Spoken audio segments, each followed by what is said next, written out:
Hello everybody and welcome back to another episode of Let's Play Hard West.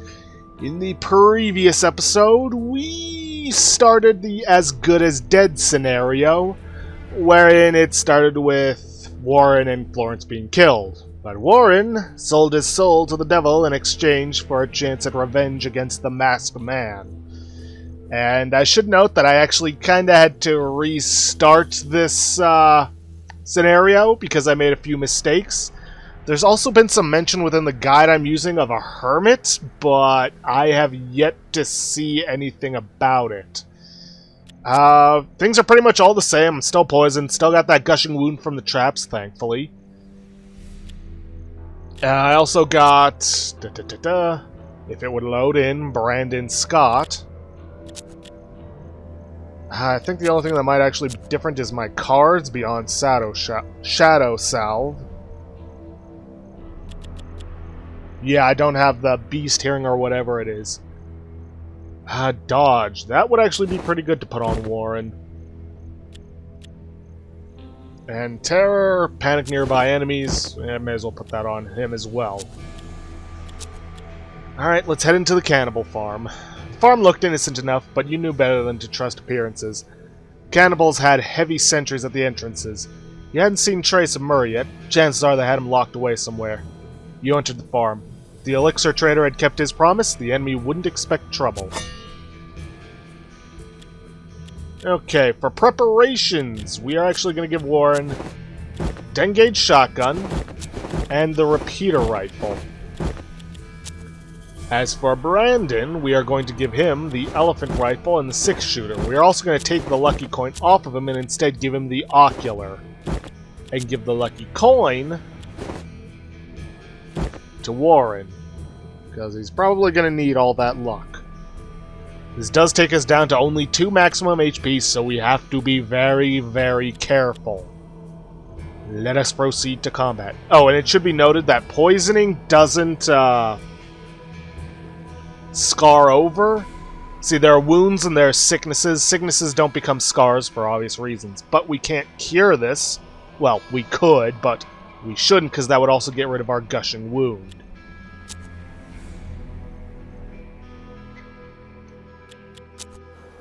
Time was of the essence. Murray was bleeding and would be served for dinner by sundown.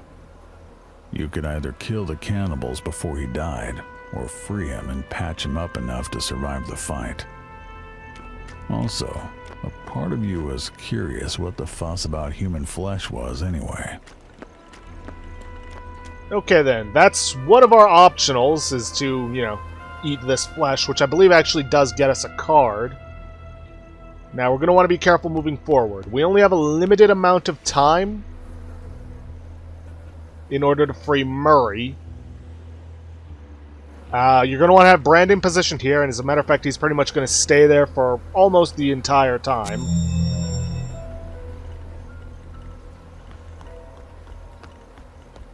Human flesh tasted a bit like buffalo jerky.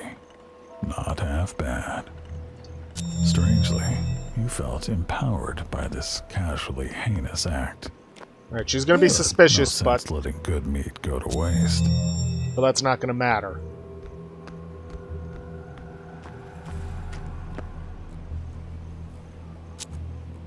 Subdue this guy. And then we got to get over to Murray.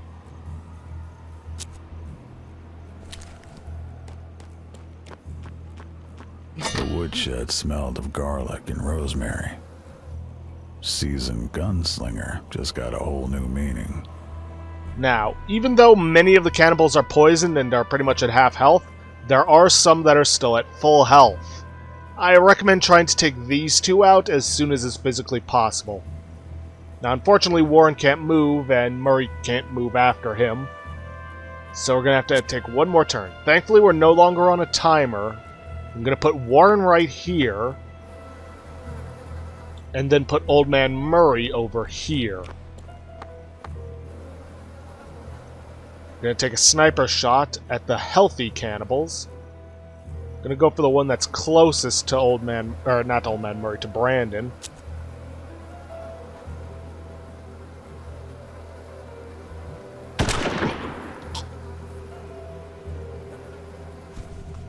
And now we proceed to combat. Thankfully, they do give Murray and Warren...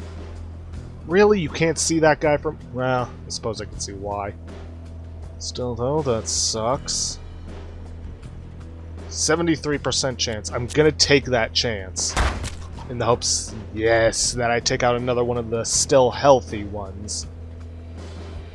Unfortunately, there is this guy right here that I'm worried about, but there's nothing I can really do about him. I'm just gonna have to hope that he doesn't kill Warren. Good. Because Warren is essential. If he dies, well, then this mission is over.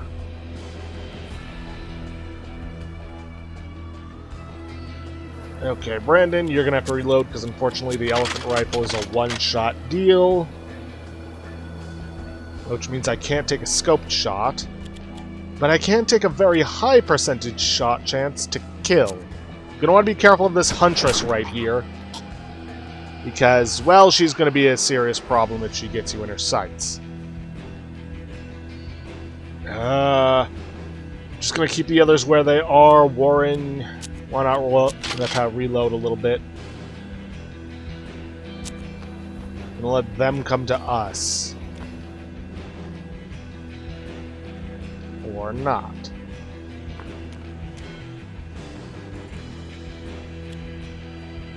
Gonna want to be careful. Now, like I said, Old Man Murray doesn't need to survive, but it's better if he does.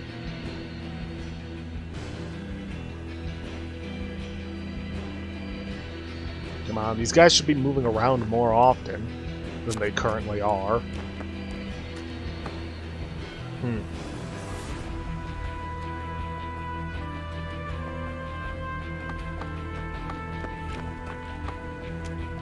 I got a shot on the Huntress. It's only going to do 1 damage, though. Brandon, you don't have a shot on anyone, and I forgot to reload your last turn. Of course I did.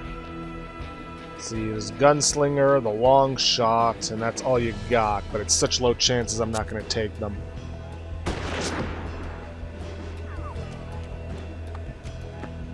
Ah, there he is.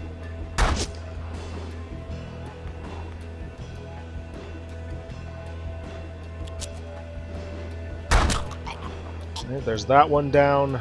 Brandon. Ooh, you can get a shot on the healthy one.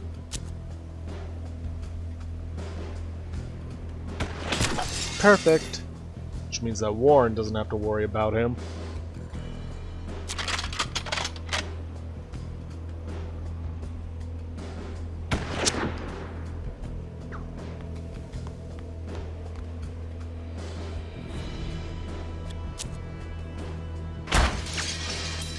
Our luck will run out eventually.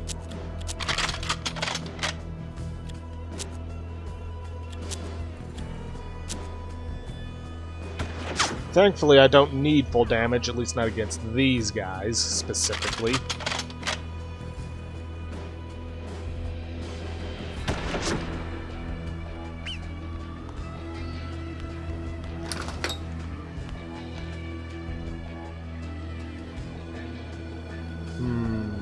Warren technically could get down to this guy, shoot him with his 10 gauge, but it would leave him exposed to this guy.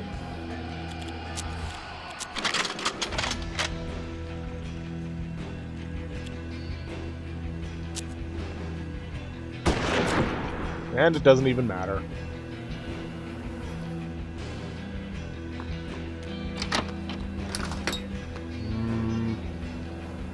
Nah, I get the feeling that would give the Huntress line of sight on him. Better off hiding here. I hope.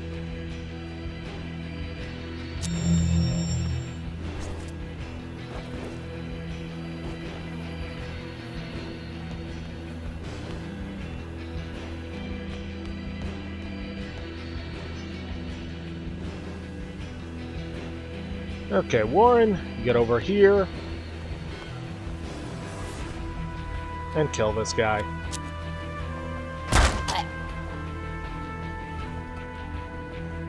Now then, I am actually going to take Brandon Scott. Well, first I'm going to reload. And then I'm going to place him out in the open so that that huntress will take a shot at him.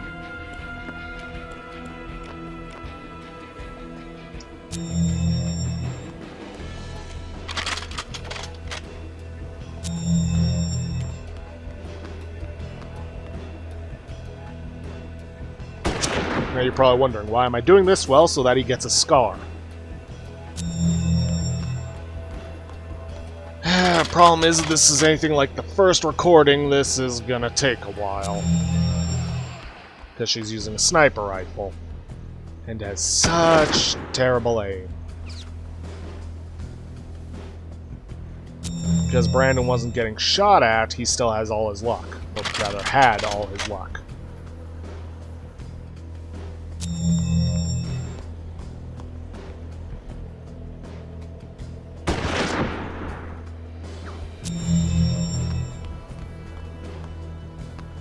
For some reason they feel the need to run around instead of, I don't know, just reloading and then taking an immediate shot.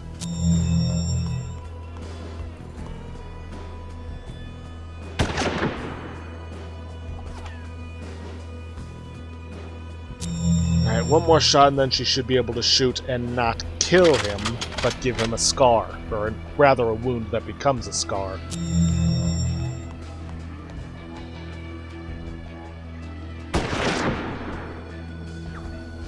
Just gotta make sure he's in a good position where he can get a sniper shot off him, or scoped shot. Technically, all shots that he's doing are sniper shots.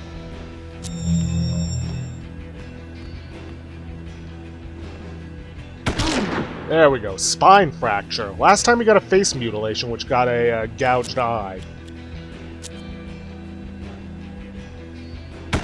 Swiftness would be the tale of the country. The cannibals bit the dust, and Murray's knowledge of the masked man was yours.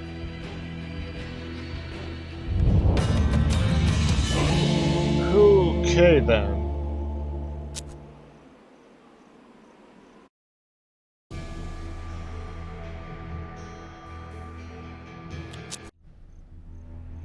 Yeah, Old Man Murray actually gets a lot of injuries that transform into some new stuff. After the fight, you noticed a bunch of farmhands hightailing it into the fields. Horseback. You could have easily caught up with them. If you really want to get the 100 murders, which you can easily achieve, you're going to want to pretty much indiscriminately murder people. You chased them down and shot every one. As you dashed forward, you soon had your victims within range. Though they scattered, hid and crawled, none could escape your cleansing fury. When the dust settled, you climbed the tall windmill to scout the region. You could see a bustling and lively bar in the distance, as well as a ghost town nearby. Just north of the farm, you spied a man dangling from a tree. Grateful for his rescue, Murray told you everything he knew about the masked man. Intimidation and destruction served you well. As you became more fearsome, the people you interrogated seemed to know more and more. You were moving up the chain, still the location of the masked man's hideout remained a secret. You heard the story of a demon that once walked the earth with a gang. He amassed countless riches, then retired, hoarding his wealth in his hideout. It was said that he was exceptionally dangerous, but if you managed to kill him, all his loot would be yours. Now, it mentions a man hanging from a tree to the north. I imagine that's something to do with the Hermit, but nothing's popped up besides Kramer Inn and Hope. Oh well, let's head for Hope. Rumor had it the whole town had died of plague in a single week. With the sickness in the air and the bodies on the ground, no one dared to loot the place. You can do this. You can loot it. It'll get you 50 gold, a volcano pistol, and 3 bottles of liquor. You're going to want that, but you'll get rattling cough. Best thing about it being undead? It gives you an iron stomach. You looted the husk of a town. You found some loot, but there was something in the air. Your breath became heavier and slower. Suddenly an old hag approached, squawking like a preacher. She said the city was a grave, but not all citizens were buried in it. 7 men were buried in the forest. 6 decent folk and 1 thief buried with his loot. She said if you dug up the thief's grave, you'd be rich beyond measure. Touch the wrong grave, though, and you'd be cursed. Bad luck would haunt you, sickness would crush your bones, and spirits would follow you forever. She vanished, leaving you alone with the memorial marker. One part of the memorial was legible. All you can make out was Stephen Teague, a hard-working farmer. Romney Tate, fair judge. Tony Sullivan, magnificent cook. Donovan Briers, brave miner. Sam Courtney, the finest blacksmith. Now, from what I've seen from my mistake, the Lonely Grave is the one you want to go after. Also, here's the Pinkerton grave that was mentioned before, but it doesn't give you quite what you were looking for. Now, if you want some more injuries before going for the next combat encounter for Warren, and you do, I recommend heading to the Indian camp and spending some gold to get rid of the rattling cough. You sought healing. The natives could put any gunslinger back together with their rituals and herbal medicine, if the price was right. Shaman chanted and using a mix of herbs and oils effected a cure. Alright, let's leave the encampment. Okay. Desecrating any tomb but Brygos will result in Warren getting inflicted with an injury per incorrect tomb dug up. Well, first things first, we're gonna head for the abandoned grave. You actually do want to dig this up because this gets you one of the trinkets. Here lies Sam Courtney, a skilled unreadable. Sam had been found stabbed to death in his house with no indication of struggle. The investigation discovered he'd been testing his new stab-proof jacket. Idiot. You dug up the bones of an enormous man. He must have been the blacksmith. With him, you found a vest made of some kind of leather you hadn't seen before. But we got a cracked skull in the process. Skin vest. Let's check that out. Oh, good lord. I get the feeling if this game's open too long, it causes some problems. Oh, right. We also got an ear necklace from the cannibal farm. +2 heat. Huh. We got skin vest. Vest is thick and durable, and made of human skin. +10 defense, +3 heat. I'll check out the cards we got later on. Let's see, then we want to head for the cracked grave. That'll get us some mandrake root and another injury. Someone had tried to dig this grave up but left in a hurry. A note was nailed to the cross. Seeking this man's lawful heir, contact me, Romney Tate. You dug up a thick-boned skeleton, by all appearances a cook. There was something stashed there. Maybe it was still edible. Face mutilation. Then we're going to want to head for the mossy grave. The grave was covered in fresh moss, a pristine green carpet flecked with morning dew. The only readable part of the epitaph was, a fine merchant. Dig it up. You dug up a skeleton wearing a merchant's finery, a vial of potion beside him. Card in his pocket read, Timothy MacDonald. Got spine fracture and a dexterity elixir. Let's see, then we want to hit the poor grave. Grave was as poor as could be, though the meadow flowers around it meant he'd been loved.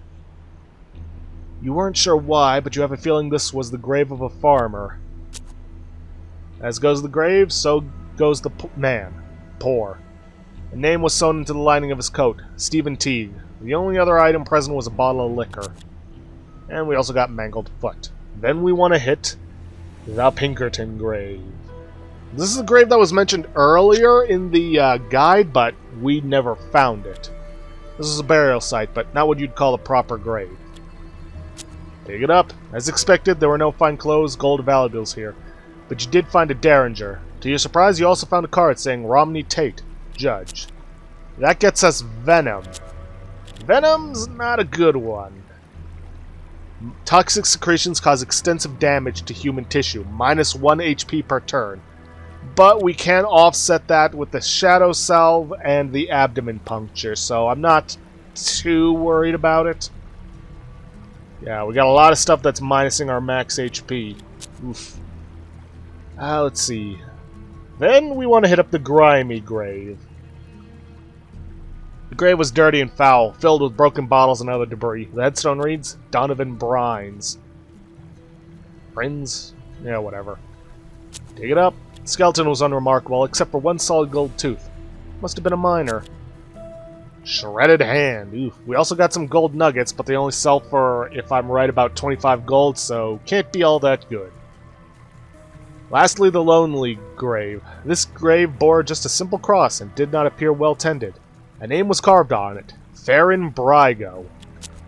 There was nothing there apart from the skeleton. You figured this must be the spot. As you dug deeper, your shovel thudded on a wooden chest. The thief's loot was yours. 200 gold. Now, it should be noted, if you want those injuries, go to this grave last. Reason being is that if you hit that one first, all the other graves become unavailable, and you miss out on that trinket. So, yeah.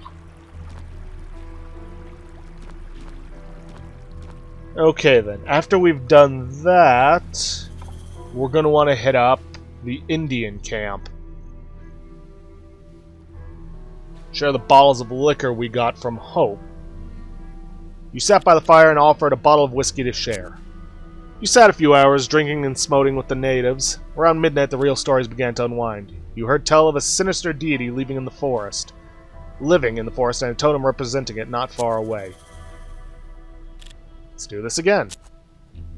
Bottle of liquor, Hermit's Hut. Aha! That's how you get it. So you need to do it more than once. The natives told tale of an old hermit who lived in a secluded hut. Word was he'd found a treasure of incredible value, but fearing the envy of others, had to keep to himself and was thus unable to enjoy his own riches. Let's do it again. Another campfire tale. Told of a man who took a nap in the shadow of a small tree. The smell of the sap kept him snoozing for weeks until the tree grew around him, burying him inside. Some nights, when the wind blew cold and there was no moon, it said you could hear him wailing beneath the bark. Okay then.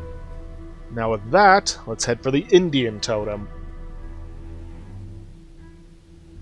Beneath the totem lay a hoard of gold, precious stones, and jewelry. A screaming eagle carved into the totem spoke, possessed by a spiteful deity. It whispered that it wanted one of your companions, and that it would reward you greatly. Now, you can't sacrifice anybody, apart from Warren, in your posse to appease this. If you sacrifice Brandon Scott, you will get a replacement in the form of the scrawny kid. But, you know, the injury I gave him that turned into a scar, I think I'm going to keep him. Same thing goes for Old Man Murray with all the injuries he's got, so let's just steal the valuables. Now, you will get 200 gold for a sacrifice, but if we steal the valuables, we get 100 gold and a coyote mark. As you pocketed your blood money, the eagle suddenly attacked, damaging you severely. Unfortunately, it seems I have all the injuries I could possibly get, so yeah. Okay, now that we're done with the Indian totem, we're gonna head for Kramer Inn. Kramer's dilapidated joint played host to a rowdy bunch of ugly mugged drunkards, and it was your lucky day. Sitting at the bar was one of the masked man's thugs that killed you. We're not gonna bother with him. Instead, we're gonna buy some liquor.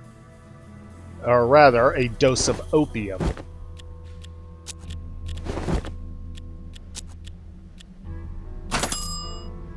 Now, every time we go here, Murray will get intoxicated, which reduces his aim and movement, but we can heal that, so I wouldn't worry too much about it. Now, let's see. Got my tobacco, got a bottle of liquor, got the dose of opium, so with that, we have enough to... Okay, that was weird. Almost crashed for a second. Let me just check, make sure. Okay, recording's still going good. Don't know why, but it always zooms down to the bottom left corner whenever I alt-tab out, so hey. Let's leave while we're still standing. Old Man Murray looked like he was drinking to forget. While you were checking the inn out, he just sat in the back, downing glass after glass of the worst poison they had, muttering about someone named Roberta. We can take care of that later. Let's head to the Hermit's Hut. The hut was filled with valuables. Items, gold and gems. Silent Joe, the hermit, was clearly off his rocker, but had an eye for quality goods. He asked if you could spare anything. You shot the man and looted his hut. Filthy hoarder, you were doing him a favor. Nope. Give him what he asked for. 5 tobacco. Pleased with the gift, he cackled to himself. Then he asked for more. A bottle of liquor. He cackled to himself, then asked for more. A dose of opium. You couldn't tell if the hermit was high or just crazy, but he told you of a spot where he'd found more treasure than he could carry. If you went there, you could retrieve the rest. We now have an X mark somewhere on the map. Ah.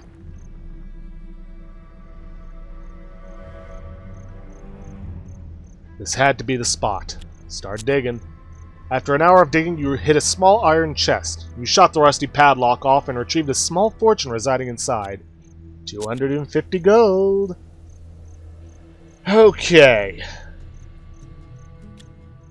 Now, before we get on to the next mission, we're going to head to the Indian camp and heal Murray of his inebriation.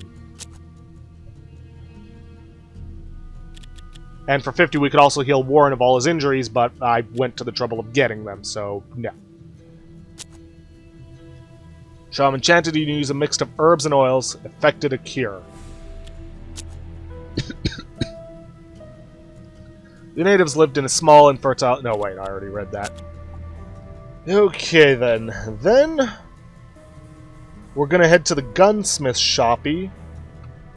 Or rather, no. First, we unequip the 10 gauge from Warren.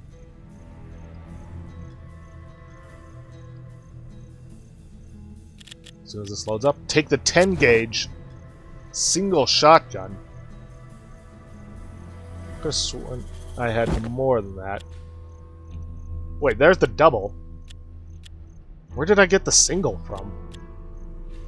Huh. I can't remember now. Let's see. Alright, we're headed to the gunsmith shoppy. Turn it into a 10 gauge quadruple shotgun. Rumor had it Dorius was good with shotguns. You asked a few pointed questions. Dorius said he could install an additional barrel on your shotgun for a price.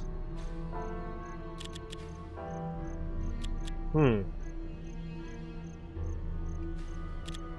shook your head. Hold up. Let's get rid of the single shotgun. Sell it off. Don't know why I even had it or where it came from. Then we're going to talk to him about it. What's better than 2 barrels? 3. If you had any more shotguns. 3 barrels were good, but 4 was just right. Alright. 10 gauge quadruple shotgun. This isn't a trinket, though.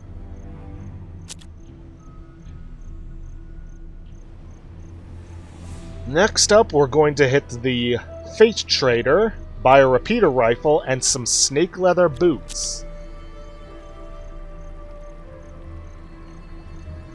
Come on. Ugh.